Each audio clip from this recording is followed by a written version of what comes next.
49 fertility centre మీకు అందిస్తుంది కేవలం 899 రూపాయలకి fertility assessment package. Welcome to Telugu popular TV. గత ఎన్నికల్లో కేసీఆర్ కొంపముంచిన కొన్ని కార్యక్రమాల్లో ఒక ప్రధానమైన అంశం ధరణి. కాంగ్రెస్ సర్కారు ధరణి విషయంలో, ధరణిలో జరిగిన లోపాల విషయంలో చాలా పెద్ద ఎత్తున క్యాంపెయిన్ చేసింది. దాదాపు 25 లక్షల కుటుంబాలకి ధరణి వల్ల నష్టం ఏర్పడింది అనేది అప్పట్లో రేవంత్ చెప్పిన పరిస్థితి. అయితే తర్వాత కాంగ్రెస్ పార్టీ అధికారంలోకి వచ్చింది. ధరణి స్థానంలో భూభారతి అనేది తీసుకొచ్చింది. అయితే ఈ నేపథ్యంలో భూభారతికి సంబంధించి తెలంగాణ వ్యవసాయ రైతు సంక్షేమ కమిషన్ సభ్యులు సునీల్ గారు, భూమి సునీల్ గారు మనతో ఉన్నారు. ఆయన దీనికి సంబంధించి భూభారతికి సంబంధించి ఒక సభ్యులుగా ఉన్నారు. ఇప్పుడు ఆయనతోటి భూభారతికి సంబంధించి ఉన్న సమస్యలు ఏ విధంగా పరిష్కారం అయ్యాయి, ధరణికి భూభారతికి ఉన్న తేడా ఏంటి, ఈ అంశాల గురించి మాట్లాడదాం. నమస్కారం సునీల్ గారు. నమస్తే. సునీల్ గారు, మీరు వ్యవసాయ కమిషన్, రైతు సంక్షేమ కమిషన్ సభ్యులుగా ఉన్నారు. ఇప్పుడు ఈ భూభారతి తీసుకొచ్చారు, దీని మీద ఒక కమిటీ వేశారు, చాలా అధ్యయనం చేశారు. భూభారతి ధరణి సమస్యల్ని ఎంతవరకు పరిష్కరించగలిగింది? పవన్ గారు, నేను ఇప్పుడు కమిషన్ సభ్యులుగా ఉండటం కాకుండా ధరణి మీద ఇచ్చిన కమిటీలో ఉన్నాను. వీటన్నిటికంటే ఇంపార్టెంట్ ఏంటంటే గడిచిన 21 సంవత్సరాలుగా రైతుల భూమి సమస్యల మీదే పనిచేస్తున్నాను. నల్సార్ విషయం అదే, నా ఇంటి పేరే మారిపోయింది. అంటే నల్సార్లో లాపట్టా తీసుకున్న తెల్లారి నుంచే నేను ఈ పనిలో ఉన్నా. ఈ అనుభవంతో చెప్తున్నాను, ధరణి ఏదైతే 2020లో వచ్చిందో ఉద్దేశం మంచిదే కావచ్చు. ఎందుకంటే రికార్డులన్నీ కంప్యూటర్లో ఉండాలి, కాగితాల మీద ఉండొద్దు, మార్పు చేర్పులు కంప్యూటర్లో జరగాలి, అమ్మకాలు కొనుగోలు జరిగిన వెంటనే రికార్డులా మారిపోవాలి. ఇవన్నీ ఉద్దేశాలతోటి ధరణి పోర్టల్ వచ్చింది. కానీ దానికంటే ఒక్క అడుగు వెనక్కిపోయి చూస్తే సమస్య ఎందుకు వచ్చింది, భూభారతి ఏం చేస్తుందో అర్థమవుతుంది. ధరణి 2020లో రావడానికి ఒక 3 ఏళ్ల ముందు 2017లో అప్పటి ప్రభుత్వం రికార్డులన్నీ తప్పులు తడగగా ఉన్నాయి, వీటన్నిటిని సవరించాలని ఒక కార్యక్రమం మొదలుపెట్టింది. అదే LRUP, land records updation programme పేరుతోటి భూ రికార్డుల ప్రక్షాళనతోటి గ్రామాలకు వెళ్ళి రెవెన్యూ అధికారులు వాళ్ళ కాగితాలు పరిశీలిస్తారు, అన్ని సరి చేస్తారని మొదలుపెట్టారు. మొదలుపెట్టిన ఒక 30-40 రోజుల తర్వాత అది పక్కదారి పట్టడం మొదలుపెట్టింది. ఈ రికార్డులన్నీ పరిశీలించాలంటే ఒక 6 నెలల నుంచి సంవత్సర కాలం పడుతుంది. కానీ ప్రభుత్వం తొందర ఏంటి, అప్పుడు రైతు భరోసా ప్రోగ్రాం మొదలుపెట్టాలనే ఉద్దేశంతో 100 రోజుల ముగించాలని తొందరపడుకుంటూ కలెక్టర్లు రేసు. ఒక 20 రోజులు అయిపోయిన తర్వాత మీ 20% చేశాను ఒక కలెక్టర్ అంటే ఇంకొక 40. అట్లా చివరికి ఎక్కడికి పోయిందంటే ఒక జిల్లా కలెక్టర్ మా జిల్లాలో 100కి 99% రికార్డులన్నీ బాగు చేసామని చెప్పాడు. దానికి పోటీగా ఇంకో కలెక్టర్ ఏం చెప్పాడు, మేము జిల్లా మొత్తం 99% అయిపోయింది, దాదాపు 70-80 గ్రామాల్లో 100% రికార్డులు బాగున్నాయని ప్రకటించారు. కానీ అప్పటికి 30-40% రికార్డులు కూడా బాగు చేయలేదు. అదే రికార్డు యథాతథంగా ధరణికి వచ్చింది. ధరణికి వచ్చి కొత్త చట్టం చేసేయమన్నారు. రికార్డుల తప్పులుండి ఇంకా సవరించడానికి అవకాశం లేదు, కోర్టుకు పోవాల్సిందని చెప్పారు. మీరు ఇంతకుముందు ప్రారంభంలో చెప్పినట్టుగా 2020లో ధరణి వచ్చిన తర్వాత ఒక అంచనా మేరకు 25 లక్షల రైతు కుటుంబాలకు ఏదో ఒక రకమైన భూమి సమస్య దీనివల్ల వచ్చింది, LRUP వల్ల, ధరణి వల్ల. మేమే మా సంస్థ తరపున తెలంగాణలో ఒక 20-25 గ్రామాలలో వెళ్ళి భూన్యాయ శిబిరాల పేరుతో సమస్యలో రండి మేము సలహాలు చెప్తామని ఒక హాఫ్ డే పోయి కూర్చుంటే ఏ ఊళ్ళో మేము కూర్చున్నా ఒక 200-300 సమస్యలు ఎక్కడ తక్కువ రాలే. అంటే యావరేజ్గా అన్ని సమస్యలు ఉన్నాయి. సో మేము ఈ సమస్యలు ఎట్లా తీరట్లేవు, ఏం చేస్తే బాగుంటుందని చాలా సందర్భాల్లో అప్పుడు ప్రభుత్వంతో చెప్పాము, పబ్లిక్గా మాట్లాడాము, మీ పాపులర్ టీవీలోనే నేను చాలా సందర్భాలలో మాట్లాడి దానికి సొల్యూషన్ కూడా మాట్లాడాం. చివరికి ఈ ప్రభుత్వం వచ్చిన తర్వాత ఒక కమిటీ వేసింది. మీరు అన్నట్టుగా రేవంత్ రెడ్డి గారు ఎన్నికల ప్రచారంలో మేము వస్తే ధరణి బంగాళాఖాతంలో వేస్తానని ప్రకటించారు. కమిటీ వేసిన తర్వాత నేను, పెద్దలు కోదన్ రెడ్డి గారు, ఒక 2 రెవెన్యూ అధికారులు ఉన్నారు, దాంట్లో CCLA గారు కూడా మెంబర్ కన్వీనర్గా ఉన్నారు. ఒక 6 నెలల పాటు అధ్యయనం చేసి మేము చాలా సూచనలు చేసినాం. అలా ప్రధానమైనది ఏంటంటే ధరణి తీసుకొచ్చిన చట్టమే చాలా లోపభూయిష్టంగా ఉంది. భూ రికార్డుల తప్పుపడితే రైతు కోర్టుకు ఎందుకు వెళ్ళాలి, రికార్డు రాసేది రెవెన్యూ యంత్రాంగం కాబట్టి రెవెన్యూ వాళ్ళే పరిష్కారం చేసే విధంగా ఉండాలి. రెవెన్యూ యంత్రాంగమే గ్రామాలకు వెళ్ళాలి, పరిష్కారం కోసం ప్రయత్నం చేయాలి. రెండవది, మాడ్యూల్లో పెట్టమంటే ఏ సమస్యకి ఏ మాడ్యూల్లో దరఖాస్తు పెట్టాలో కూడా తెలియని పరిస్థితి. పొరపాటున నా సమస్యకి నేను తప్పుడు మాడ్యూల్లో పెడితే రిజెక్ట్ అవుతున్నాయి. ఒక సందర్భంలో గౌరవ హైకోర్టు అంది, సామాన్య రైతుకి ఎట్లా తెలుస్తుంది ఏ మాడ్యూల్లో దరఖాస్తు పెట్టాలనేది, మీరు కదా చూసుకోవాలి, రాంగ్ మాడ్యూల్లో పెట్టారని తిరస్కరించొద్దని చెప్పింది. వీటన్నిటికీ పరిష్కారంగా ధరణి కమిటీ ఏం చెప్పిందంటే 2 కీలకమైన మాటలు. ఒకటి, చట్టం మారాలి, ROR చట్టం లోపభూయిష్టంగా ఉంది, ధరణి చట్టం. 2, ఈ సాఫ్ట్వేరు తర్వాత రికార్డుల నిర్వహణ అంతా ప్రైవేట్ కంపెనీ చేతిలో ఉంది, ఆ డేటాకి సేఫ్టీ ఉండదు, రైతుల హక్కులకు భంగం కలుగుతుంది, కాబట్టి ప్రభుత్వమే ఆ వెబ్సైట్ నిర్వహించాలి అని చెప్పుకుంటూ ఇంకొక 40 సూచనలు చేయటం జరిగింది. అందులో భాగంగా మొట్టమొదటి చేంజ్ ప్రభుత్వం తీసుకొచ్చింది, ధరణి చట్టాన్ని రద్దు చేసి భూభారతి చట్టం తీసుకొచ్చింది. ఈ ధరణికి భూభారతికి తేడా ఏంటి? ఇప్పుడు ఇప్పుడు అంటే 3-4 ప్రధానమైన చూస్తే అంటే నేను భూభారతి చట్టం తేటలో చాలా కీలకంగా పాల్గొన్నాను కాబట్టి కొన్నిటి లోతులు కూడా నేను మాట్లాడగలుగుతాను. ధరణికి భూభారతికి ఒక ప్రధానమైన తేడా, భూమి రికార్డులు ప్రభుత్వం నిర్వహిస్తుంది కాబట్టి తప్పులుంటే ప్రభుత్వమే సరిచేయాలి, భూ యజమాని కోర్టుకు వెళ్లాల్సిన పని లేదు, మొట్టమొదటిది. రెండోది, ఇంతకు మునుపు అట్లా లేకపోయినా కలెక్టరో సీసీఎల్ఏనో కొన్ని మాడ్యూల్లో చేంజ్ చేసేవాళ్ళు. అప్పీల్ వ్యవస్థ కూడా ఏదీ లేదు.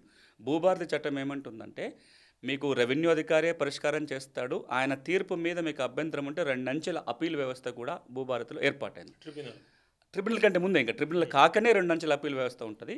రాబోయే రోజుల్లో అసలు హైకోర్టు దాకా కేసులు రాకుండా జిల్లాకు ఒక భూమి ట్రిబ్యునల్ ఏర్పాటు చేసే అవకాశం కూడా ఈ చట్టం కల్పించింది. అంతేకాకుండా 2020లో సాదాబైనామా దరఖాస్తులు తీసుకొని పరిష్కారం ఆపేశారు, ఎందుకంటే చట్టంలో నియమం లేదు కాబట్టి. భూభారతి చట్టం ఈ 9 లక్షల దరఖాస్తులకి మోక్షం కల్పించింది. ఆర్డీఓలో వాటిని పరిష్కారం చేసే అధికారం కల్పించారు. మీకు బాగా గుర్తుంటుంది, తెలంగాణలో పెద్ద ఎత్తున చర్చ జరిగింది. గ్రామ రికార్డులు నిలిచిపోయినాయి, కల్టివేషన్ కాలం లేకుండా పోయింది, పహానీలో సాగుదారు కాలం పేరుపోయింది కాబట్టి కొన్ని లక్షల మంది భూమి ఉండి కూడా పట్టాలు తెచ్చుకోలేకపోయిన ఒక వివాదం వచ్చింది. ఆ నేపథ్యంలో ఇప్పుడు భూభారతి ఏమంటుందంటే మళ్ళీ గ్రామస్థాయి రెవెన్యూ రికార్డులు నిర్వహించవచ్చు, అది ఆన్లైన్లో ఉంటాయి, అనుభవంలో ఉన్న వాళ్ళ వ్యక్తి పేరు కూడా రికార్డులో రాసుకోవడానికి ఈ చట్టం అవకాశం కల్పిస్తుంది. వీటితో పాటుగా ఏదన్నా రైతుకి ఇబ్బంది ఉంటే కనుక ఉచితంగా న్యాయ సహాయం అందించే బాధ్యత కూడా ప్రభుత్వం మీదే పెట్టింది ఈ చట్టం. దాంతోపాటు ప్రతి కమతానికి ఒక భూదార్ నెంబర్ ఇవ్వాలని, ప్రతి వ్యక్తికి ఇప్పుడున్న పాస్బుక్తో పాటుగా మనకు ఆధార్ కార్డు ఎట్లుందో భూదార్ కార్డు ఇవ్వాలని చట్టం చెప్తుంది. మీకు ఆధార్ నెంబర్ మీరు కొట్టగానే మీకు సంబంధించిన చాలా ఇన్ఫర్మేషన్ ఒక చోట చూసుకోవచ్చు. మీ ఎడ్యుకేషన్ క్వాలిఫికేషన్స్ ఏంటి, మిగతా అన్ని వివరాలు కనపడతాయి. ఇప్పుడు మీరు ఒక సర్వే నెంబర్ 4 అని చెప్తే దీని మీద ఏమైనా కోర్టు కేసులు ఉన్నాయా, లేకపోతే రెవెన్యూలో ఏమైనా వివాదం ఉందా, దీనికి బ్యాంక్ లోన్ ఏమైనా వచ్చిందా, దీని విస్తీర్ణం ఎంత, దీని చరిత్ర ఎంత, ఎక్కడ దొరకదు. మీకు 10 చోట్ల వెతుక్కుంటే కానీ సమాచారం లేదు. కానీ మీకు భూదార్ కార్డు వచ్చింది అనుకోండి, పూర్తి సమాచారం ఒక చోట వస్తాయి. అందులో కూడా మేము 2 రకాల భూదార్ కార్డులు చెప్పాం, temporary Bhudhaar card, permanent Bhudhaar card. Temporary ఏంటంటే ఉన్న రికార్డులన్నీ పరిశీలించి అన్ని సరిగ్గా ఉంటే టెంపరీ కార్డు ఇవ్వండి, ఆ భూమి రీసర్వే జరిగిన తర్వాత పర్మనెంట్ భూదార్ కార్డు ఇవ్వచ్చు అని ఈ చట్టంలో పేర్కోవడం జరిగింది. వీటన్నిటితో పాటుగా రెవెన్యూ అధికారులు గ్రామాలకే వెళ్ళాలి, రెవెన్యూ కోర్ట్స్ కండక్ట్ చేసి పరిష్కారం చేయాలని, రాతపూర్వకం కూడా దరఖాస్తులు తీసుకోవచ్చని, వీటన్నిటితో పాటుగా ఈ రోజున తెలంగాణ కానీ ఆంధ్రప్రదేశ్ కానీ చాలా రాష్ట్రాలలో వ్యవసాయ భూమికి రికార్డులు ఉన్నాయి, పుస్తకాలు ఉన్నాయి, కానీ వ్యవసాయేతర భూమికి లేవు. మీకు ఇంటి స్థలం ఉంది, ఏదో నాన్ అగ్రికల్చర్ ల్యాండ్ ఉంది, మీరు పన్ను రసీదు తప్ప వేరే ఆర్ఓ రికార్డు లేదు.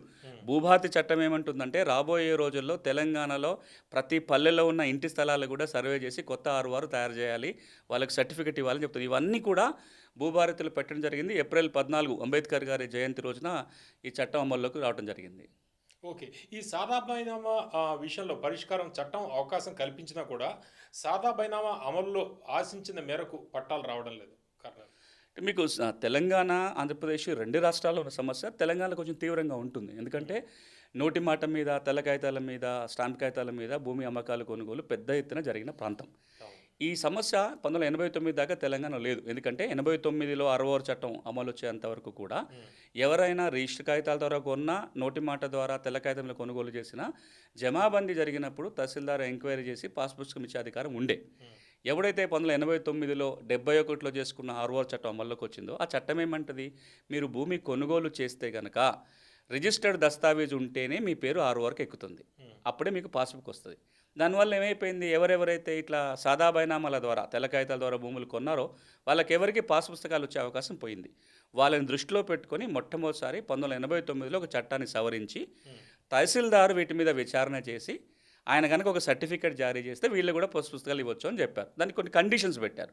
చిన్న సన్నకారు రైతు కొనుక్కొని ఉండాలి, ఎవరు కొన్నా ఇవ్వరు, కొనుగోలు చేసిన భూమి 5 ఎకరాల లోపు ఉండాలి, గ్రామీణ ప్రాంతంలోని వ్యవసాయ భూమి ఉండి ప్రభుత్వం నిర్దేశించిన తేదీ కంటే ముందు కొంటే రెగ్యులరైజ్ చేసే అధికారం తహసీల్దార్కి ఇచ్చారు. 1989 నుంచి 2016 వరకు కూడా పలు దఫాలుగా చేసుకుంటూ వచ్చారు సాదా బైనామా. అయినా ఇంకా చాలామంది సాదా బైనామా చేసుకోలేకపోయారని 2020లో అప్పటి ప్రభుత్వం మళ్ళీ దరఖాస్తులకు ఆహ్వానం పలికింది. మళ్ళీ అప్లికేషన్ పెట్టుకోవచ్చు అని చెప్పారు. పెట్టుకుంటే 9,24,000 దరఖాస్తులు వచ్చినాయి. ఈ దరఖాస్తుల స్వీకరణ ప్రక్రియ నడుస్తున్నప్పుడే పాత 6వ చట్టం పోయి ధరణి చట్టం అమల్లోకి వచ్చింది.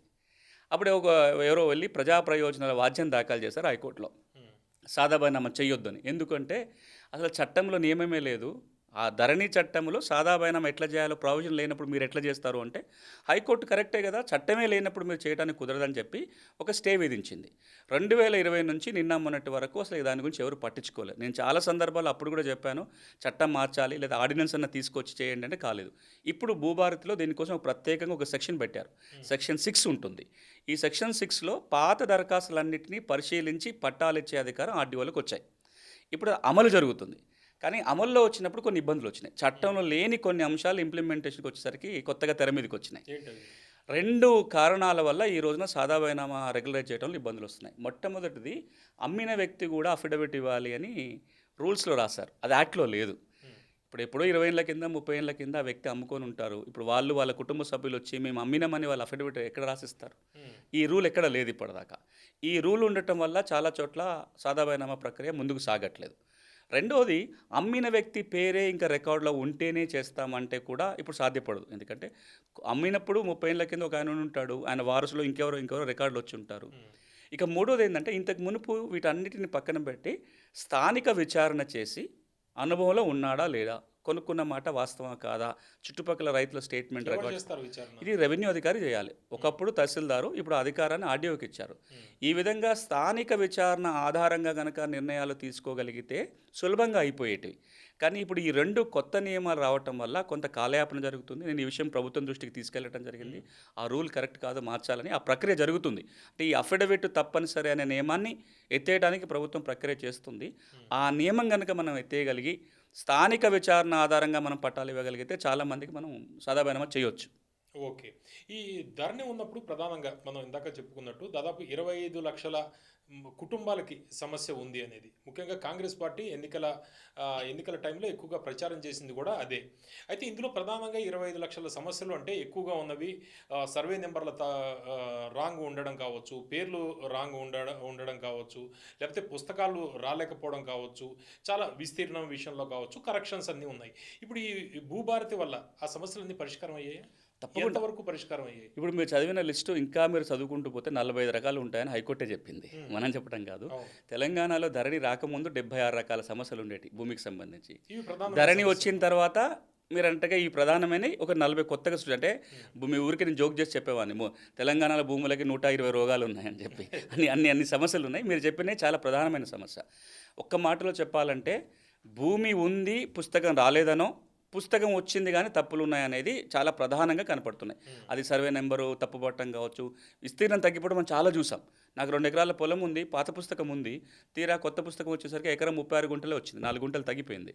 ఎందుకు తగ్గిందో ఎవరు కారణం చెప్పరు. వీటన్నిటిని దృష్టిలో పెట్టుకొని భూభారతిలో 2 కీలకమైన సెక్షన్స్ ఉంటాయి. ఇది ప్రతి వ్యక్తికి తెలవాలి, దీని కింద పరిష్కారం ఉంది అంటానికి. భూభారతి చట్టంలోని సెక్షన్ 4 సబ్సెక్షన్ 5, సెక్షన్ 4 సబ్సెక్షన్ 6, ఈ 2 చాలా ప్రధానమైన సెక్షన్స్. మీరు ఇప్పుడైతే ఏ సమస్యలు అయితే మీరు పేర్కొన్నారో వాటన్నిటికీ ఈ 2 సబ్సెక్షన్ల కింద పరిష్కారం వెతకొచ్చు. అన్నిటికీ ఇప్పుడు నేను ఈ సెక్షన్స్ ఏమున్నా చెప్తాను. సబ్సెక్షన్ 5 అనేది దేనికోసం అంటే, మీకు భూమి ఉండి తెలంగాణలో వ్యవసాయ భూమి ఉండి ధరణికి ఎక్కి మీకు పాస్ పుస్తకం వచ్చింది, కానీ మీకు అందులో తప్పులు ఉన్నాయి.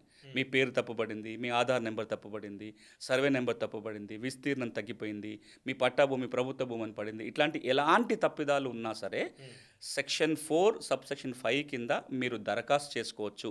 మీరు దరఖాస్తు చేసుకోవడానికి 1 సంవత్సరం టైం ఉంది. అంటే ఏప్రిల్ 14, 2025లో చట్టం వచ్చింది కాబట్టి ఈ సంవత్సరం ఏప్రిల్ 13వ తారీఖు వరకు ఎప్పుడైనా సరే మీరు నాకు పుస్తకం ఉంది, తప్పులు ఉన్నాయి, సరి చేయండి అని దరఖాస్తు పెట్టుకోవచ్చు. సిటిజన్ చార్టర్ ఏదో ఉందా, ఇన్ని రోజుల్లో ఇది కంప్లీట్ చేయాలి, అది కూడా మాట్లాడతాం. ఇది అప్లికేషన్ వరకు, ఇది ఒక అప్లికేషన్. రెండోది, మీకు పుస్తకమే రాలేదు అంటే మీకు భూమి ఉంది, పాత పుస్తకాలు ఉన్నాయి, కొత్త బుక్ రాలేదు, దానికి సెక్షన్ 4 సబ్సెక్షన్ 6 కింద దరఖాస్తు చేసుకోవచ్చు. 2 సెక్షన్స్ కింద ఎందుకు విడగొట్టామంటే, సబ్సెక్షన్ 6 కింద కొంత ఎంక్వైరీ స్ట్రిక్ట్గా చేయాల్సి వస్తుంది. మీ దగ్గర కాగితాలే లేవు, భూమి ఉందని మీరు చెప్తున్నారు కాబట్టి. ఈ 2 సబ్సెక్షన్ల కింద మీరు దేని కింద దరఖాస్తు పెట్టుకున్నా సంబంధిత అధికారి విచారణ చేసి మీకు భూమి ఉన్నమాట వాస్తవమని తేలి మీకు హక్కుల నిరూపణ జరిగితే రెవెన్యూ రికార్డ్ని సవరించి మీ పేరు భూభారతిలో ఎక్కించి మీకు పాస్ పుస్తకం ఇవ్వచ్చు అని భూభారతి చట్టం చెప్తుంది. ఎవరు చేయాలి అధికారం అంటే రూల్స్లో రాయటం జరిగింది. రూల్స్లో ఏం చెప్పారు, మీ భూమి విలువ 5 లక్షల వరకు ఉంటే, 5 లక్షల లోపడి ఉంటే కనుక ఆర్డీఓలు చేయాలి దీన్ని. 5 లక్షల విలువ దాటితే కనుక జిల్లా కలెక్టర్లు దీని మీద నిర్ణయం తీసుకోవచ్చు. ఒకవేళ ఈ ఆర్డీఓ కానీ కలెక్టర్ కానీ తీసుకున్న నిర్ణయం మీద మీకు అభ్యంతరాలు ఉన్నట్లయితే 2 అంచెల అప్పీల్ ఉంటుంది. ఆర్డీఓ నిర్ణయం మీద కలెక్టర్కి ల్యాండ్ ట్రిబ్యునల్కి వెళ్ళొచ్చు, కలెక్టర్ నిర్ణయం మీద ట్రిబ్యునల్కి వెళ్ళడానికి అవకాశం ఉంటుంది. కాల పరిమితి అన్నారు 90 రోజులు ఉంటుంది రూల్స్ ప్రకారము. ఒకసారి దరఖాస్తు పెట్టిన 90 రోజుల్లోగా విచారణ పూర్తి చేసి నిర్ణయం తీసుకోవాలి. నిర్ణయం తీసుకోవడం కాదు, ఆ నిర్ణయం రాతపూర్వకంగా ఉండాలి. దరఖాస్తు పెట్టుకున్న వాళ్ళకి ఆ ఉత్తర్వుల కాపీ ఇవ్వాలి. సాధ్యపడుతుంది ఇన్ని లక్షల కంప్లైంట్స్ అంటే కనీసం ఎక్కడో మొదలు పెట్టకపోతే లక్షల కంప్లైంట్ ఉన్నాయి. ఒకవేళ మీరు 90 రోజులలో చేయలేకపోతే జస్టిఫికేషన్ ఇవ్వాల్సి వస్తుంది. ఇక పలానా కారణంతో ఇది ఇనిషియల్గా కొంచెం బర్డెన్ అనిపిస్తుంది, కానీ రానున్న రోజులలో 90 రోజులు పెద్ద ఇబ్బంది కాదు. ఒక 6 నెలలో సంవత్సరమో పేరుకుపోయిన కేసులన్నీ మీరు పరిష్కారం చేసిన తర్వాత 90 రోజులలో విచారణ ముగించడం ఇబ్బంది కాదు. మీరు ఎక్కడో ఒక చోట కాల పరిమితి పెట్టకపోతే అది అన్ఎండింగ్ అవుతుంది. మీరు కనీసం 60 రోజులు 90 రోజులు 6 నెలల్లో సమయం పెడితే ఆ లోపల పూర్తి చేయడానికి ప్రయత్నం చేస్తారు. ఒకవేళ పూర్తి కాకపోతే సరైన కారణం ఉంటేనే పెండింగ్ ఉంటుంది తప్ప ఊరికే ఉండడానికి అవకాశం లేదు.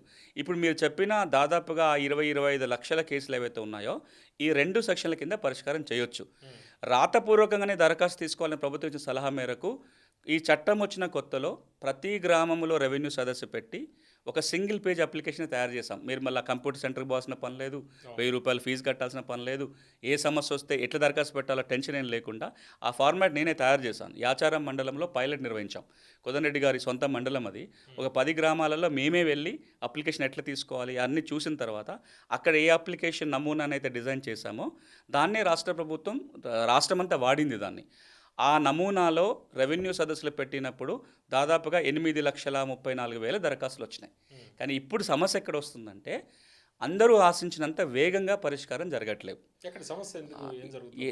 ఎందుకు కావట్లేదంటే చాలా కారణాలు ఉన్నాయి. ఒకటి, ఇప్పుడు టూ ఎర్లీ చట్టము అమల్లోకి వచ్చి 6 నెలలే. ఎందుకంటే ఏప్రిల్లో చట్టం వచ్చింది, మే అంతా అవగాహన సదస్సులు, జూన్లో అప్లికేషన్స్ తీసుకున్నారు, జూలై నుంచి పరిష్కారం అవుతుంది.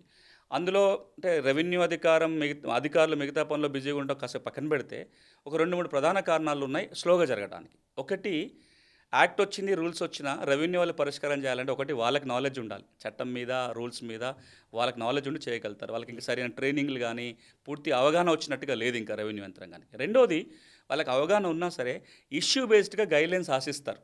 ఇప్పుడు నాకు సర్వే నెంబర్ తప్పుపడింది, ఎట్లా కరెక్షన్ చేయాలో స్టెప్ బై స్టెప్ ప్రొసీజర్, దానికి ఒక ప్రొఫార్మా అన్ని కనుక మనం రాష్ట్ర స్థాయి నుంచి పంపగలిగితే కొంత కింద పరిష్కారం. ఇవన్నీ ఇంకా వెళ్ళలేదు కింది దాకా.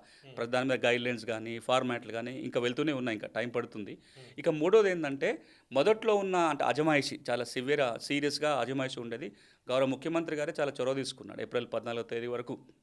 అంటే చట్టం వచ్చేంత వరకు ప్రతి అడుగున ఆయన ఎక్కడ అడ్డంకి ఉన్నా మళ్ళీ ఆయన ఇన్వాల్వ్ చేశాడు.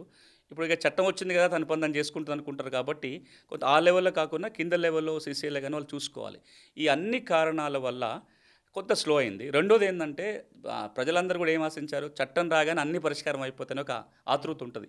5 ఏళ్లుగా పెరిగిపోయిన సమస్యలు కాబట్టి చట్టం రాగానే అన్నీ అయిపోతాయి అనుకుంటారు. అంత స్పీడ్గా లేదు కాబట్టి ఇప్పుడు నేను కూడా చాలా సందర్భాల్లో ప్రభుత్వ దృష్టికి తీసుకెళ్ళింది, నేను కూడా చాలా చోట మాట్లాడుతున్నాను. 2 పనులు. ఒకటి, ఇంకా విస్తృతంగా ఈ చట్టం మీద అవగాహన పెంపొందించాలి. ఇప్పుడు మనం మాట్లాడుతుంది కూడా ఫీల్డ్లో చాలా ఉపయోగపడుతుంది, ఈ చాలా అంశాలను క్లారిఫై అవుతుంది. రెండోది ఏంటంటే ప్రభుత్వం ఎప్పటికప్పుడు మళ్ళీ ఒక డ్రైవ్ తీసుకొని మళ్ళీ ఎండాకాలం వస్తుంది కాబట్టి మరొక దఫా రెవెన్యూ సదస్సులు గ్రామాల్లో పెట్టగలిగితే చాలా వరకు మనం పరిష్కారం చేసే అవకాశం ఉంటుంది. ఈ సాదా బైనామాల విషయంలో చాలా అవకతవకలు జరిగాయనేది రెగ్యులర్ మీడియాలో వస్తుంది. దీనికి సంబంధించి ఇటువంటి అంశాల్లో మీరు సొంతంగా నిర్ణయాలు తీసుకునే అవకాశం ఉంటుందా కంప్లైంట్స్ వచ్చిన వాటిలో? అంటే ఇప్పుడు సాదా బైనామా పరిష్కారం చేసే అధికారి ఆర్డీఓ, ఇంతకుముందు తహసీల్దార్ ఉండే. ఈ చట్టం వచ్చేంత ముందు వరకు కూడా సాదా బైనామా పరిష్కారం చేసే అధికారం తహసీల్దార్కు ఉండే. మిస్యూజ్ కావద్దు, ఎవరైతే జెన్యున్గా ఉన్న పట్టదారు ఉన్నాడో కొనుక్కున్న వ్యక్తి ఉన్నాడో ఆయనకు మేలు జరగాలి. సాదా బైనా అడ్డం పెట్టుకొని ఇంకో భూముల్ని తీసుకునే ప్రయత్నం జరగకూడదు. మీరు 2 జరిగినాయి. సాదా బైనామా ఒక పక్కన చిన్న సన్నకారు రైతులు భూములు కొనుక్కొని పట్టాలు లేక ఏళ్ళ తరబడి ఇబ్బంది పడుతున్న సందర్భాలు చూసాం. ఇంకో పక్కన ఈ సాదా బైనామా నియమాన్ని అడ్డం పెట్టుకొని మీరు ఊళ్ళో లేరు, మీ భూమిని కొనుక్కున్నాను చూపించుకొని తెల్లకాయ మీద కొనుక్కున్నాను, మీకు తెలియకుండానే మీ భూమిని నేను పట్టా చేసుకున్న సందర్భాలు కూడా ఉన్నాయి. అంటే కమిషన్ సుమోటోగా నిర్ణయాలు తీసుకునేది అంటే ఇప్పుడు మేము వ్యవసాయ కమిషన్ ఏర్పాటు అయిందేమో కేవలం ప్రభుత్వానికి సలహాలు సూచనలు ఇవ్వడానికి కోసం మాత్రమే. అయినా కానీ కమిషన్ దృష్టికి ఏ సమస్యలు వచ్చినా, అది భూమి సమస్య కావచ్చు ఇంకేదైనా కానీ, మేము నేరుగా అధికారులతో మాట్లాడటం కానీ లేదా దానివల్ల ఏదైనా పాలసీ నిర్ణయమో చట్టంలో మార్పు చేయగలిగిందైతే వెంటనే ప్రభుత్వాన్ని తెలియజేస్తున్నాం. మీరు మా కమిషన్ ఆఫీస్కి వస్తే ప్రతిరోజు 10-20 మంది అని వస్తారు. రాష్ట్రంలో వేరే ప్రాంతాల నుంచి రైతులు మాకు భూమి సమస్య ఉందని, సాదా బైనామాలు ఉన్నాయని, విస్తీర్ణం తగ్గిపోయిందని లేదా లేట్ అవుతుంది చేయట్లేరని. అంటే మేము అంటే పెద్దలు కోదండ రెడ్డి గారు చైర్మన్గా ఉన్న వ్యక్తి, ధరణి కమిటీలో కూడా ఉన్నారు ఆయన. చాలా కాలంగా భూముల మీద పనిచేసిన వ్యక్తి కాబట్టి మేమిద్దరం చేసిన కార్యక్రమం ఏంటంటే ఎప్పటికప్పుడు మాకొచ్చిన సమస్య మీద మేము చేయగలిగే సహాయం సలహా చెప్తూనే వెంటనే ప్రభుత్వం దృష్టికి తీసుకెళ్ళి పాలసీ లెవెల్లో మార్పుల కోసం కూడా ప్రయత్నం చేస్తున్నాం. ఓకే, భూమి సునీల్ గారు, ఈ ధరణి ఉన్నప్పుడు చాలామంది రైతులు మీ దగ్గరకు వచ్చేవాళ్ళు సమస్యల పరిష్కారానికి సంబంధించి. అందులో సమస్యలు కూడా మీరు చూశారు. అయితే ఆ కమిటీలో దానికి సంబంధించిన ఒక అధ్యయనం కమిటీలో కూడా మీరు ఉన్నారు. అయితే ఇప్పుడు చట్టాన్ని తీసుకొచ్చారు. ఇప్పుడు ప్రాక్టికల్గా వస్తున్న సమస్యలు ఏంటి? అంటే ధరణిలో ఉన్న సమస్యలు కాకుండా కొత్తగా ఏం సమస్యలు వస్తాయి అంటే చట్టం మీరు అమలు చేసిన తర్వాత? అంటే 2-3 చాలా పెద్ద సమస్యలు ప్రభుత్వం దాన్ని భిన్నంగా పరిష్కారంకి ఆలోచించాలి. ఒకటి, తెలంగాణలో వైవాట్ కబ్జా సమస్య ఎక్కువ. అంటే మీకు భూమి ఉంది, మీకు పాస్బుక్ ఉంది. మీరు భూమి ఉన్న సర్వే నెంబర్ వేరు, మీ పాస్ పుస్తకాలు ఉన్న సర్వే నెంబర్ వేరు. మీకు సర్వే నెంబర్ 6లో 2 ఎకరాల భూమి ఉందని పాస్బుక్ ఉంది, కానీ మీరు సర్వే నెంబర్ 7లో సాగులో ఉంటున్నారు. అట్లా 40% పైగా భూ యజమానులు తెలంగాణలో వాళ్ళ రికార్డులో ఉన్న నెంబర్కి, ఫీల్డ్లో వాస్తవంగా సాగులో ఉన్న నెంబర్కి తేడా ఉంది. ఇది చాలా పెద్ద సమస్య. ఇప్పుడు ఎందుకు ఎక్కువ వివాదాలు పెరుగుతున్నాయంటే భూమి విలువలు పెరుగుతాయి. మీ సర్వే నెంబర్ 7లో మీరు ఉన్నారు, 6కు పాస్బుక్ ఉంది, రికార్డులో 7లో నేను ఉన్నాను. ఆ భూమి వాల్యూ పెరిగింది, పక్క నుంచి రోడ్డు పోయింది, లేకపోతే ఇంకేదో వాటర్ సోర్స్ వచ్చింది, ల్యాండ్ విలువ పెరిగితే నేనేమంటాను, నా భూమి మీరు ఖాళీ చేయాలని బెదిరిస్తా, లేదా నేను కోర్టుకు పోతాను, కాగితాలని నా దగ్గర ఉన్నాయంటారు. అప్పుడు మీకు ఇబ్బంది, మీరు 30 ఏళ్ళుగా 40 ఏళ్ళుగా దున్నుకుంటూ ఉండొచ్చు. ఇది తీరడం కోసం 2 పరిష్కార మార్గాలు మేము ప్రభుత్వానికి సూచించడం, చట్టంలో కూడా ఏర్పాటు చేసాం. ఇప్పుడు అమలు మొదలైంది. ఇప్పుడిప్పుడే ఒక రూల్ ఏం పెట్టామంటే, పాత నెంబర్లు అట్లా ఉంచుకుంటూనే భూముల రిజిస్ట్రేషన్ జరిగినప్పుడు కానీ, లేదా వారసత్వంగా వచ్చి మ్యూటేషన్ చేసి పాస్ పుస్తకాలు జారీ చేసినప్పుడు కానీ మ్యాప్ కంపల్సరీ అని రూల్ పెట్టాం. అంటే మీరు ముందు భూమి కొలిపించుకొని పటం తయారు చేస్తేనే రిజిస్ట్రేషన్ అవుతుంది. ఆ పటం తయారైన తర్వాతనే మ్యూటేషన్ అవుతుంది. చాలామందికి అనుమానం రావచ్చు, అంతమంది సర్వేయర్ లేరు కదా, ఎవరు చేస్తారు అంటే, దానికి ప్రత్యామ్నాయంగా ఏం చేశాము, లైసెన్స్ సర్వేల వ్యవస్థ తీసుకురండి. మండలానికి ఒకరినో ఇద్దరినో లైసెన్స్ సర్వేలను పెడితే వాళ్ళ బాధ్యతల్లా ఈ రిజిస్ట్రేషన్ కంటే మ్యూటేషన్ కంటే ముందు పోయి సర్వే చేసి ఒక రఫ్ మ్యాప్ తయారు చేస్తారు. దానికి ఎంతో కొంత ఫీజు ఫిక్స్ చేయాలి. 500 రూపాయలు 1000 రూపాయలు ఫీజు పెడితే వీళ్ళు పోయి పటం తీసుకొస్తారు. ఆ పటం ఉంటేనే రిజిస్ట్రేషన్లు అవుతాయి. దానివల్ల ఏమవుతుంది, మీకు ఈ గెట్టు తగాదాలు కానీ, డబుల్ రిజిస్ట్రేషన్లు కానీ, మనం అనుకున్నట్టుగా ఒక నెంబర్లో ఉండి ఇంకో నెంబర్లో రిజిస్ట్రేషన్లు కానీ జరగకుండా ఆపడానికి ఉంటుంది. ఇంకొక ఫీల్డ్లో ఇబ్బంది చెప్పారు, మీరు కొలిసినప్పుడు పుస్తక నెంబర్ దాన్ని మ్యాచ్ కానప్పుడు రిజిస్ట్రేషన్ ఆగిపోతాయి కదా. పాస్బుక్ 4 అని ఉంది, ఫీల్డ్లో 8వ నెంబర్లో ఉన్నాడు, రిజిస్ట్రేషన్కి పోయినప్పుడు ఒక చోట లేదు భూమి, మ్యాప్ వేరే ఉందంటే రిజిస్ట్రేషన్ ఆగిపోతాయి కదా. అంటే మేము చెప్పంటే ఆ నెంబర్ అట్లే ఉంచుకుంటూ దీనికి ఒక కొత్త నెంబర్ వేయాలి. మీరు ఆ భూమి హద్దులు స్పష్టంగా ఉన్నాయా లేదా, మీరు డిస్ప్యూట్ రాకుండా ఉంటే భూమి సర్వే చేసి లాంగిట్యూడ్ లాటిట్యూడ్స్ ఫిక్స్ చేసి దానికి ఒక కొత్త నెంబర్ ఇవ్వండి. పాత నెంబర్ మర్చిపోండి. ఆ కొత్త నెంబర్నే మేము భూధార్ నెంబర్ అన్నాం. ఈ భూధార్ నెంబర్ ఇచ్చి రిజిస్ట్రేషన్ జరిగిపోయిన తర్వాత ఒక ఊళ్ళో ఒక 5-10 ఆ మ్యాప్లు తయారైన తర్వాత ఈ 10 మ్యాప్లు పట్టుకొని రెగ్యులర్ సర్వేయర్ పోయి వ్యాలిడేట్ చేస్తారు దాన్ని. అంటే సరిగ్గా చేశారా లేదా చూసినాక అవి సరిగ్గా ఉన్నాయంటే రికార్డులో అప్డేట్ అయిపోతాయి. మీరు ఒక 5 ఏళ్ళు ఇట్లా కనుక జరిగితే ఆ ఊళ్ళో ఒక 10% 20% భూముల సర్వే పూర్తవుతుంది. ఊరంతా సర్వే చేయకపోయినా అక్కడ ఒక ముక్క ఇక్కడ ఒక ముక్క అంతా సర్వే అయిపోతుంది. అంటే దీర్ఘకాలికంగా ఒక 20% 30% గ్రామంలో ఇట్లాంటి పటాలు తయారైతే మిగతా విలేజ్ అంతా ఫిక్స్ చేయడం చాలా ఈజీ అయిపోతుంది. దీన్నే మనం ఇంక్రిమెంటల్ సర్వే అంటాం. ఈ పద్ధతి కర్ణాటక గత 16 సంవత్సరాలుగా అవలంబిస్తుంది. నేను ధరణి కమిటీలో ఉన్నప్పుడు నేను కోదండ రెడ్డి గారు కలిసి కర్ణాటక వెళ్ళాం. అక్కడ రెవెన్యూ మంత్రి గారితో కూడా సమావేశం పెట్టుకున్నాం. ఒక 2 గంటలు వారు మాతో మాట్లాడడానికి ఒక ప్రశ్న అడిగిన వాళ్ళని. కర్ణాటక రాష్ట్రము భూ రికార్డుల ఆధునీకరణలో దేశంలో ముందంజలో ఉన్న రాష్ట్రం. మీరు భూమి ప్రాజెక్ట్ అని, కావేరీ ప్రాజెక్ట్ అని రకరకాల ప్రాజెక్టులతోటి 2001-2 నుంచే వాళ్ళు పెద్ద ఎత్తున ల్యాండ్ రికార్డ్స్ కంప్యూటరైజేషన్ మొదలుపెట్టారు. ప్రపంచం కూడా కొన్ని చాలా దేశాలుగా కేస్ స్టడీ చేశాయి కర్ణాటకని. నేను వారిని అడిగిన ప్రశ్న ఏంటంటే, కర్ణాటక భూమి రికార్డులో ఇంత ముందుండడానికి సక్సెస్ కావడానికి ప్రధాన కారణం మీరు ఏమనుకుంటారని అడిగా. ఆయన ఆలోచించి అప్పుడు ఎవరున్నారో ఎందుకు చేశారో తెలియదు, కానీ రిజిస్ట్రేషన్ కంటే ముందు మ్యాప్ ఉండాలని ఒక రూల్ పెట్టడం వల్ల ఈ రోజున మేము దాదాపు 60-70% వరకు భూముల సమస్య లేకుండా పరిష్కారం చేయగలిగామని చెప్పారు. మన దగ్గర కూడా తెలంగాణలో పరిశీలించి చూస్తే నిజాం జమానాలో ఉన్న 6R చట్టం కూడా చెప్తుంది, మీరు రిజిస్ట్రేషన్ కానీ మ్యూటేషన్ అయిన 6 నెలల లోపల సబ్ డివిజన్ చేయాలి అంటుంది మ్యాప్. మనం అది ఆచరణలో పెట్టాల. వీటన్నిటిని కలిపి భూభారతిలో ఈ నియమం పెట్టాం. 2 నియమాలు. ఒకటి, రిజిస్ట్రేషన్ మ్యూటేషన్కి పోయే ముందు మ్యాప్ కంపల్సరీ. ఒకటి. రెండోది, మీకు ఆల్రెడీ పాస్బుక్ ఉంది, మీరేం రిజిస్ట్రేషన్కి పోవట్లేరు, మ్యూటేషన్కి పోవట్లేరు, మీ పాస్ పుస్తకంలో కూడా పటం కావాలి అంటే మీరు లైసెన్స్ సర్వేకి వెళ్ళి సర్వే చేయించుకొని మ్యాప్ తహసీల్దార్కి ఇస్తే వ్యాలిడేట్ చేసి మీ పట్టాదారు పాస్బుక్లో వస్తుందని పెట్టాం. ఇది అమలు రావాలంటే లైసెన్స్ సర్వేలు కావాలి. గవర్నమెంట్ ఒక 6500 మంది లైసెన్స్ సర్వేయర్లుగా శిక్షణ ఇచ్చి లైసెన్సులు ఇచ్చి ఫీల్డ్కి పంపారు. రాబోయే రోజుల్లో గవర్నమెంట్ ఒక డేట్ నోటిఫై చేస్తుంది. ఆ రోజు నుంచి ఈ నియమం అమలు వస్తుంది. ఈ ల్యాండ్ మ్యాప్ కంపల్సరీ వస్తుంది. దానివల్ల ఇప్పుడు లేదు, ఇప్పుడు అది ప్రిపరేషనే నడుస్తుంది. ఇక రెండో సమస్య మీకు అమల్లో ఎక్కడ ఇబ్బంది వస్తుందంటే, చట్టం వచ్చి ఇంకా 6-7 నెలలు అవుతుంది కాబట్టి చట్టం కింద వచ్చిన నియమాలకి, ఆ నియమాలను అమలు చేయడానికి ఉన్న సాఫ్ట్వేర్కి, ప్రభుత్వం ఇస్తున్న గైడ్లైన్స్కి, నిజంగా ఆచరణలో వచ్చిన వాటికి మధ్యలో ఇంకా అంతరాలు ఉన్నాయి. అంటే చట్టం ఒకటి ఆశిస్తుంది, కింద దాకా డైల్యూట్ అయ్యి వచ్చేసరికి రెవెన్యూ అధికారులు ఇంకోలాగా దాన్ని ఇంటర్ప్రిట్ చేయటము, ఇంకా మాకు సాఫ్ట్వేర్లో ఏర్పాటు లేదని, వెబ్సైట్ కోఆపరేట్ చేయట్లేదని, ఈ మాడ్యూల్ లేదని, ఆ వెసులుబాటు లేదని వస్తున్నాయి. వీటన్నిటిని దృష్టిలో పెట్టుకొని 6 నెలల అమలు పూర్తయింది కాబట్టి ప్రభుత్వం ఒకసారి రివ్యూ చేసుకోవాలి దాన్ని. ఈ మధ్య కాలంలో పెద్దలందరూ కలిసినప్పుడు ఏమన్నారంటే, ఒక రాబోయే 10 రోజులలో దీని మీద మళ్ళీ ఒకసారి రివ్యూ పెట్టుకొని ఇబ్బందులు ఎక్కడొస్తున్నాయో చూసి ఎక్కడెక్కడైతే ఇబ్బందులు ఉన్నాయో వాటిని అధిగమించడానికి ఏం చేయాలో కూడా అది చేస్తామని ప్రభుత్వం నుంచి ఒక హామీ ఉంది. అలా జరగాలని కోరుకుంటున్నాను. ఓకే, భూమి సునీల్ గారు, గతంలో ఈ ధరణి ఉన్నప్పుడు ప్రధానంగా వచ్చిన అందులో ఆరోపణ ఏంటంటే, అందులో ఉన్న సమస్యలకు సంబంధించింది ఒకటి. రెండోదేమో ప్రైవేట్ కంపెనీ సాఫ్ట్వేర్, ఈ మొత్తం ధరణి రన్ చేస్తున్న సాఫ్ట్వేర్ అంతా కూడా ఒక ప్రైవేట్ కంపెనీకి ఇచ్చారు అనేది. అయితే ఇప్పుడు తాజాగా జరుగుతుంది, ఒక చర్చ జరుగుతుంది. ఇప్పుడు భూభారతి మీద వస్తున్న ఆరోపణ కూడా పాత సాఫ్ట్వేర్ ఏదిందో అదే సాఫ్ట్వేర్ని రన్ చేస్తున్నారు అనేది. అంటే ఇది చాలా కీలకమైన ప్రశ్ననే. ఎందుకు ఈ ధరణి కమిటీ ఉన్నప్పుడు మేము ఈ సాఫ్ట్వేర్ మీద చాలా అధ్యయనం చేశాం. అంటే దాంట్లో ఎన్ని లోపాలు ఉన్నాయి, ఎవరైనా దాంట్లో డేటా మార్చే అవకాశం ఉందా, దానికి ట్యాంపర్ చేయవచ్చా చూస్తే కూడా నిజంగానే ఆ సాఫ్ట్వేర్లో చాలా లోపభూయిష్టంగా ఉంది, చాలా లోపాలు ఉన్నాయి. అందుకే ప్రభుత్వ నిర్ణయం ఏంటంటే, ఈ దేశంలో ఏ రాష్ట్రంలో కూడా ల్యాండ్ రికార్డు సాఫ్ట్వేర్ నిర్వహణ ప్రైవేట్ వ్యక్తుల చేతిలో లేదు. ప్రభుత్వ శాఖని నిర్వహిస్తుంది. కాబట్టి ఎన్ఐసి చేతికి కానీ ఇంకొక ప్రభుత్వ రంగ సంస్థ చేతికి కానీ ఇవ్వాలి అని ఒక నిర్ణయం జరిగింది. రెండోది, ఆ సాఫ్ట్వేర్లో కూడా చాలా లోపాలు ఉంటాయి కాబట్టి కొత్త సాఫ్ట్వేర్ తయారు చేసుకోవాలి, కొత్త వెబ్సైట్ కూడా తేవాలనే నిర్ణయం కూడా జరిగింది. ఆ రెండింటికి ముఖ్యమంత్రి గారు దానికి ఆమోదం తెలిపారు. మేము అన్నది ఏంటంటే, కొత్త సాఫ్ట్వేర్ వచ్చేంత వరకు మనం ఎదురు చూసుకుంటూ అమలు ఆగిపోతే కనుక మళ్ళీ రిజిస్ట్రేషన్లకు ఆగిపోతాయి, మళ్ళీ మ్యూటేషన్లకు ఇబ్బంది వస్తాయి. కాబట్టి చట్టంలో ఒక మాట ఉంటుంది, తాత్కాలికంగా ధరణి రికార్డు భూభారత రికార్డుగా కొనసాగుతుంది. ఈ లోపల రికార్డులో ఉన్న తప్పులను సవరించడానికి గ్రామ స్థాయిలో రెవెన్యూ సదస్సులు పెట్టి పరిష్కారం చేయాలి. మరో పక్కన కొత్త సాఫ్ట్వేర్, కొత్త వెబ్సైట్ని కూడా అందుబాటులోకి తేవాలి అని చెప్పడం జరిగింది. ఇప్పుడు ఫీల్డ్లో ఎందుకు ఇబ్బందులు వస్తున్నాయంటే, ఈ ఉన్న సాఫ్ట్వేర్లో ఎన్ఐసి టెక్నికల్ టీము చాలా సమయం తీసుకుంటారు రిపేర్లు చేయడానికి. అలా బోల్డ్ రిపేర్లు అవసరం పడుతున్నాయి. అది ఎప్పుడు ఏ సమస్య వస్తే అప్పుడు రెస్పాండ్ అవుతూ చేసుకుంటూ పోతున్నారు. మొన్న మీరు మళ్ళీ చూసుంటారు, రిజిస్ట్రేషన్ సాఫ్ట్వేర్లో ఇబ్బందులు ఉండటం వల్ల కొంత ఫైనాన్షియల్ ఫ్రాడ్ జరిగిందని మన దృష్టికి వచ్చింది. ఇవన్నీ ఎందుకు వస్తున్నాయంటే, అందులో వాళ్ళ ఎన్ఐసి టీం చెప్పడం కూడా అలా చాలా బగ్స్ ఉన్నాయి, చాలా సాఫ్ట్వేర్ లోపాలు ఉన్నాయని. దాన్ని మేము ఆశించినంత వేగంగా ఎన్ఐసి టీం దాన్ని రెస్పాండ్ కావటం. ఎన్ఐసి అనేది కేంద్ర ప్రభుత్వ సంస్థ, కేంద్ర ప్రభుత్వం నుంచి రన్ అవుతుంటుంది.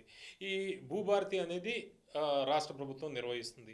అంటే ఈ కోఆర్డినేషన్, అంటే కేంద్ర ప్రభుత్వం ఎన్ఐసి ఇక్కడ సరిగ్గా సహకరించట్లేదని అనుకుంటున్నారు? అంటే కాదు, ఇప్పుడు ఈ ఎన్ఐసి అనేది ప్రభుత్వానికి సాఫ్ట్వేర్ సొల్యూషన్స్ అందించే సంస్థ.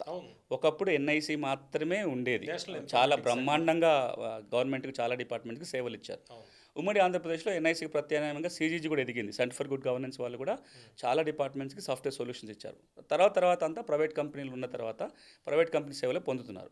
ఇప్పుడు ఎన్ఐసి ఏమైపోతుందంటే, ప్రభుత్వ రంగ సంస్థగా మిగిలింది ఎన్ఐసి ఒక్కటే సాఫ్ట్వేర్ పూర్తిగా నిర్వహించేది. కాబట్టి ఎన్ఐసి తప్ప వేరే వారికి ఇచ్చే అవకాశం లేదు.